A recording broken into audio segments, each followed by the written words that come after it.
పార్వతీపురం మన్యం జిల్లా కుమ్రాడ మండల కేంద్రానికి అతి సమీపంలో ఉన్న గుమ్మడ రైల్వే స్టేషన్కి 400 మీటర్ల దూరంలో 4 పంచాయతీలకు సంబంధించి 40కి పైగా గిరిజన గ్రామాలకు వెళ్లే రహదారి మార్గం వద్ద రాయగడ నుండి విజయనగరం వరకు 3వ లైన్ నిర్మించిన భాగంగా అంతర్ బ్రిడ్జ్ నిర్మించడం జరిగిందని, అయితే ఈ బ్రిడ్జిలో వానలు లేనప్పటికీ కూడా నీరు నిల్వ ఉండడం వల్ల పెద్ద పెద్ద గోతులు ఏర్పడడంతో ఆ గోతిలో నీరు ఉండడం వల్ల ప్రయాణికులకు వాహనదారులకు ఆ గోతులు పూర్తిగా కనిపించకపోవడంతో ఇప్పటికే అనేక మంది ఆ గోతిలో పడి ప్రమాదానికి గురయ్యే పరిస్థితి ఉందని అన్నారు.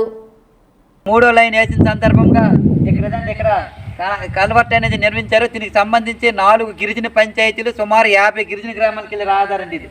ఈ రహదారి మార్గంలో రాయగఢ్ నుండి విజయనగరం వరకు రైల్వే ట్రాకు 3వ లైన్ నిర్మించిన సందర్భంగా ఏదండి ఇక్కడ బ్రిడ్జ్ అని నిర్మించారు. అయితే దీనికి సంబంధించి నీరు ఏదండి ఇప్పుడు మంచి యాసవి కాలం, వర్ష కూడా పర్లేదు, ఎక్కడ నీరు అంత నీరు వస్తుంది, ఇక్కడికి వచ్చి ఇక్కడ నీరు వస్తుందండి.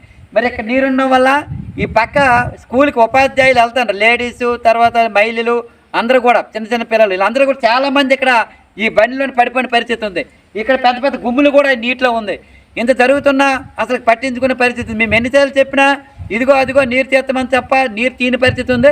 ఇప్పుడు ఆ కాంట్రాక్ట్ ఎవరో తెలియదు, అసలుకి వర్క్ ఎవరు చేతిలో తెలియదు. కాబట్టి వెంటనే రైల్వే శాఖ అధికారులు స్పందించి ఈ కాంట్రాక్ట్ని రప్పించి ఈ నీరన్నీ కూడా ఇక్కడ నిలవ లేకుండా నీరెల్లా కూడా బయటికి వెళ్ళే విధంగా చర్యలు తీసుకొని ఈ వాహనదారులకి ప్రయాణికుల ప్రాణాలు కాపాలని కోరుతున్నాం. ప్రతిరోజు కూడా మహిళలు ఉపాధ్యాయులు వెళ్ళే పరిస్థితి ఉందండి.